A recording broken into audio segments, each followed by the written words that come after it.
কাজে যাবে না? সকাল সকাল এমন চেঁচাচ্ছ কেন? চেঁচাবো না তো কি করবো শুনি? কত বেলা হয়েছে, তুমি এখনো কাজে গেলে না? দেখছো না বাইরে কেমন বৃষ্টি হচ্ছে? এই বৃষ্টিতে কি দেখতে নদীতে যাব? বৃষ্টি মাথায় করে কে উঠবে আমার নৌকায়? তাই বলে এইভাবে ঘরে বসে থাকবে? এমন চলতে থাকলে তো সংসার উচ্ছলে যাবে। এই বর্ষার দিনে তুমি না হয় অন্য কিছু করো। বললেই কি আর হয়? সেই জন্য তো টাকাও লাগে। এত টাকা আমি কোথায় পাবো? তোমার মাকে আমায় এসে টাকা দিয়ে যাবে? খবরদার, আমার মা তুলে একটা কথাও বলবে না। বেশ, বলছি না। এবার যাও তো, আমার জন্য ঝাল করে একটু চানাচুর আর মুড়ি মাখিয়ে নিয়ে আসো। এই বৃষ্টিতে মুড়ি মাখা খেতে খুব স্বাদ লাগে। হ্যাঁ বাবা, ঠিক বলেছো। মা, একটু বেশি করে মাখিও, আমিও খাবো। যেমন ডাক্তার তেমন ছেলে, যত জ্বালা সব আমার। সত্যি দিলে তো আমার মাকে রাগিয়ে। আরে দূর, ও কিছু না। জানিসই তো, তোর মাকে নাড়া গেলে আমার আবার ভাত হজম হয় না। সেটা হয় বুঝলাম, কিন্তু দেখো আজ দুপুরে ভাত চটে কিনা। বাবা ছেলে আবারও হেসে উঠলো। ওদিকে রান্নাঘরে রাগে কটমট করতে করতে রেহানা মুড়ি মাখাচ্ছিল। কোথায় দুপুরে রান্না চড়াবো তা না, তাদের এখন মুড়ি মাখিয়ে দিতে হবে।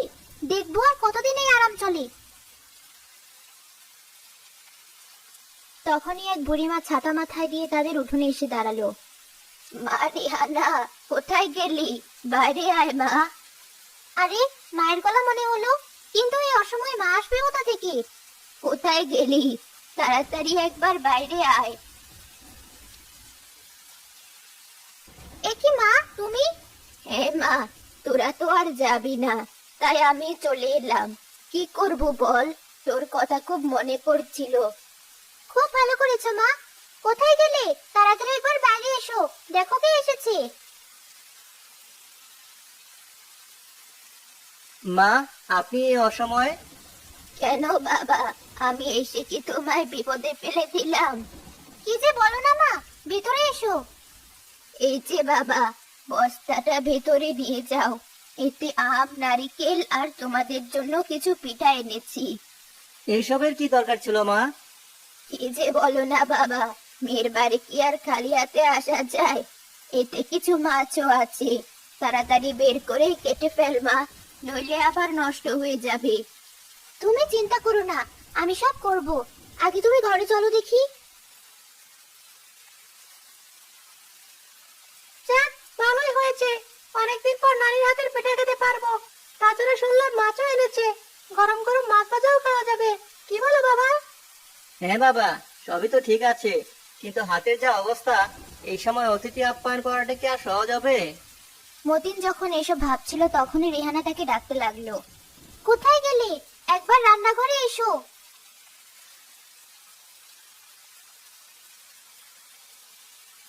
এখনো বসে আছো কেন? দেখলে না মা এসেছে? যাও একটু বাজারে ঘুরে এসো। বাজারে গিয়ে কি করব? মা তো বললেন মাছ নিয়ে এসেছেন, আজকের মতো ওগুলো দিয়ে চালিয়ে নাও। কি যে বলো, কতদিন পর মা আমাদের বাড়ি এসেছে, তাকে কি শুধু তার আনা মাছ দিয়ে খাওয়ানো যায়? বাজারে গিয়ে একটা মুরগি নিয়ে এসো। কিন্তু আমার হাতে তো অত টাকা নেই। কি? আমার মা এসেছে অমনি হাতে টাকা নেই বলছো? ঠিকই তো, আমার মাকে তো তুমি দু চোখে দেখতে পারো না। এসব তুমি কি বলছো? ঠিকই বলছি, আজ সকালেও তো আমার মাকে নিয়ে কথা শোনাচ্ছিলে। ভালোই হয়েছে, মা যখন এসেছে আমিও এবার মায়ের সাথে চলে যাব। যাক বাবা, আবার শুরু করলে। বেশ, দাও বাজারের ব্যাগটা, দেখি কি পাই। মতিন বাজারের ব্যাগ নিয়ে বাজারের দিকে রওনা হলো। তখনই রেহানার মা সেখানে এলো। দে মা, আজকের রান্নাটা আমি করি। মা, কতদিন পর তুমি এলে, আর আমি তোমাকে দিয়ে কাজ করাবো? তুমি বসে আমার সাথে গল্প করো, আমি রান্না করছি। রেহান আর তার মা গল্প করতে করতে কাজ করতে লাগলো। ওদিকে মন খারাপ করে মতিন যখন বাজারের দিকে যাচ্ছিল, তখনই তার প্রতিবেশী কামাল তাকে ডাকলো। একই মতিন ভাই, এই বৃষ্টিতে ছাতা মাথায় কোথায় যাচ্ছ? কোথায় আর যাব, একটু বাজারের দিকে যাচ্ছিলাম। বাড়িতে অতিথি এসেছে, একটু বাজারঘাট না করলে কি হয়? এই বর্ষার সময় আবার তোমার বাড়িতে কে এলো? একে তো আমরা ঘর থেকে বেরিয়ে হতে পারছি না, আর তোমার বাড়িতে অতিথি এসেছে। হ্যাঁ, গ্রাম থেকে আমার শাশুড়ি এসেছে। জানোই তো, ওই কুলের এক শাশুড়ি ছাড়া আমার আর কেউই নেই। এখন যদি তাকেও একটু যত্ন আত্তি না করি তাহলে কি করে চলে? তাই তো, কিন্তু তোমার একটা কথা বলি, আজ তো বাজার বন্ধ। বাজার বন্ধ? সে কি, কেন? কেন আবার? দেখছো না চারদিকে কেমন পানি থই থই করছে। আর বাজার তো এমনিতে একটু নিচু জায়গায়, ওখানে তো পানি বেঁধে গেছে। যতক্ষণ না পানি কমছে ততক্ষণ বাজার বন্ধ। যাক বাবা, বড়দের বাঁচলাম। এবার আর তাহলে বাজার করতে হবে না, আর টাকাটাও খরচ হবে না। এ কি, হাসছো কেন? তোমার আবার কি হলো? না না, কিছু না। যাই, তাহলে বরং বাড়িতেই ফিরে যাই। কোথায় গেলে? এ কি, তুমি এত তাড়াতাড়ি ফিরে এলে যে? কি করব বলো, যাওয়ার সময় শুনলাম আজ নাকি বাজারঘাট সব বন্ধ, পানিতে নাকি সব ভেসে গেছে। তাই তো ফিরে এলাম। মনটা বড্ড খারাপ হয়ে গেল। কতদিন পর মা এলেন, তাই জন্য একটু ভালো মন্দ বাজারঘাট করবো, তার হলো না। বাবা, আমার জন্য তোমাদের তো ভাবতে হবে না। তাছাড়া আমি তো মাছ এনেছি, দেখবে পুকুরের তাজা মাছের কি স্বাদ। তাই বলে তোমার মাছ দিয়ে তোমাকেই খাওয়াবো? তোরা ছাড়া আমার আর কে আছে শুনি? যাও বাবা, ঘরে যাও, আজ আমি রান্না করব। যা মা, তুইও ঘরে যা। কিন্তু? কোনো কিন্তু না। আর হ্যাঁ, যে পিঠাগুলো নিয়ে এসেছি ওগুলো নিয়ে যা। আমি যতক্ষণ রান্না করছি তোরা বরং ওগুলো খা। নানির হাতের পিঠার কি যে স্বাদ! মনে হচ্ছে পিঠা তো না, যেন অমৃত। সে যাই বলিস রাজু, এর চেয়েও ভালো পিঠা বানাতেন আমার মা, তাই না গিন্নি? তাই তো বলবি, আমার মা পিঠা বানিয়েছে কোথায় একটু প্রশংসা করবি, তা না উল্টো তুলনা করছো। সত্যি বাবা, এটা কিন্তু একদম ঠিক না। কি বলেছিলাম সকালে, তোর মাকে না রাগালে আমার ভাত হজম হয় না। দেখলি তো কেমন রাগিয়ে দিলাম। মতিনের কথায় রাজু হাসতে লাগলো। তখনই রান্নাঘর থেকে রান্নার সুবাস ভেসে আসলো।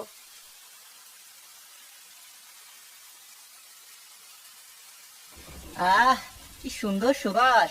বুঝলি রাজু, এতদিন তোর মায়ের হাতের বাজে রান্না খেতে খেতে মুখটা কেমন পানসে হয়ে গেছিল। আজকে তোর নানির হাতের রান্না খেয়ে মনে হচ্ছে মুখটা একটু মিষ্টি হবে। কি কি বললে তুমি? না না, কিছু না। এখানে বসে আছো কেন? যাও, মাকে একটু সাহায্য করো। বেশ, তাই যাচ্ছি। তোমার কাছে বসে থাকলে তো শুধু নিজের বদনাম শুনতে হবে।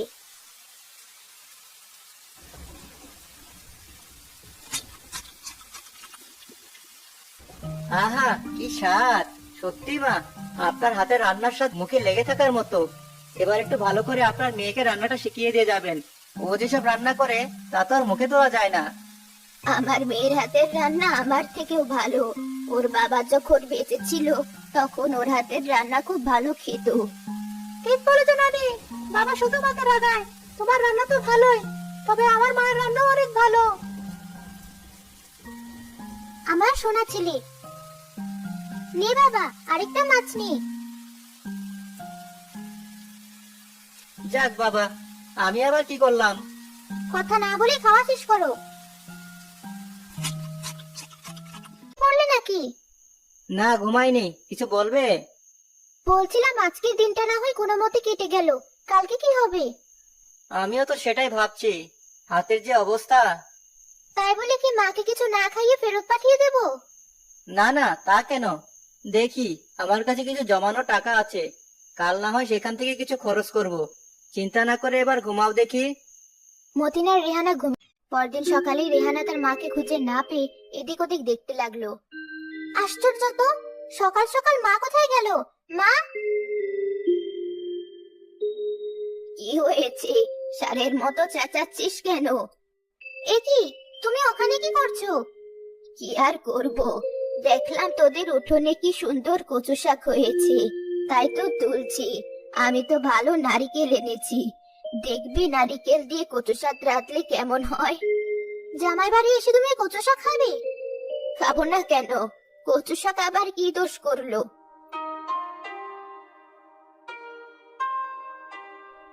আজকে দেখছি ভালোই রোদ উঠছে। যাও, বাজারের ব্যাগটা নিয়ে এসো, দেখি কিছু পাই কিনা। আরে আরে, বাজারে যাবে কেন? বললাম তো আজ নারিকেল দিয়ে কচু শাক রান্না করা হবে। না না মা, শুধু কচু শাক দিয়ে কি আর খাওয়া যায়? দেখি বাজারে মুরগি পাই কিনা। না না বাবা, তোমাকে কিচ্ছু কিনতে হবে না। আমি তোমাদের পর নাকি? জানি তো এই বর্ষায় তোমার হাতে কোনো কাজ নেই। শুধু জমানো পয়সায় হাত দিও না বাবা। এ আপনি কি বলছেন মা? ঠিকই বলছি বাবা, আমরা তো মা, সন্তানের মন ঠিকই বুঝি। তাই তো অত দূর থেকে চলে এসেছি। কিন্তু মা, কোনো কিন্তু না। যে দুদিন আমি আছি তোদের ভালো মন্দ রান্না করে খাওয়াবো। শোন মা, অতিথি আপ্যায়ন করা ভালো, তবে বেশি বেশি ভালো না। আমি তো জানি তুই জোর করে জামাইকে বাজারে পাঠাচ্ছিস। না না মা, তা না, আমি তো নিচ থেকে যাচ্ছিলাম। বুঝেছি বাবা, তবে এখন আর যেতে হবে না। আমার ওই বস্তায় আরো অনেক কিছু আছে। আমি তো জানি এই বর্ষায় কেউ নৌকায় ওঠে না, তাই তোমার হাতেও টাকা থাকে না। আমার আর নিজের বলতে কে আছে? শুধু তোমরাই তো আমার আপন। সারাদিন শুধু তোমাদের কথাই চিন্তা করতাম। মনে হতো এই বর্ষায় তোমরা কি খাচ্ছ, কি করে আছো। তাই তো এসব নিয়ে চলে এসেছি। সত্যি মা, তোমার কোনো জবাব নেই। শাশুড়ির কথা শুনে মতিনীর চোখে পানি চলে এলো। এ কি বাবা, তুমি কাঁদছো কেন? না মা, আসলে আপনি যেদিন আসলেন উটকো ঝামেলা ভেবে খুব রাগ হয়েছিল। ভেবেছিলাম আপনি গেলে তবেই শান্তি, কিন্তু এখন নিজের উপরই রাগ হচ্ছে। পাগল ছেলে, তোমরা ঘরে যাও। দেখবে আজ কচু শাকও অমৃত মনে হবে। হ্যাঁ মা, আপনার হাতে সব রান্নাই অমৃত। তবে একটা কথা মা, এবার কিন্তু বর্ষা গেলেও আপনাকে যেতে দিচ্ছি না। মা দূরে থাকলে ছেলে মেয়ে শান্তি থাকে নাকি? ঠিক বলেছো মা, এবার থেকে তুমিও আমাদের সাথেই থাকবে। সে পরে দেখা যাবে। কি মজা, কি মজা, নানিও এবার আমাদের সাথে থাকবে।